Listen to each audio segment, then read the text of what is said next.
আমার নাম বিলাল হোসেন, ডাকসু রান্না সহকারী।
এখান থেকে কিনে নিয়ে গেছে, এখন খেতে খেতে রাস্তা দিয়ে মজা করে ঘুরে বেড়াচ্ছে।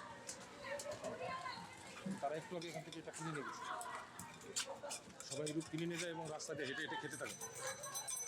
এমনকি শোনা যায় ক্লাসের রুমে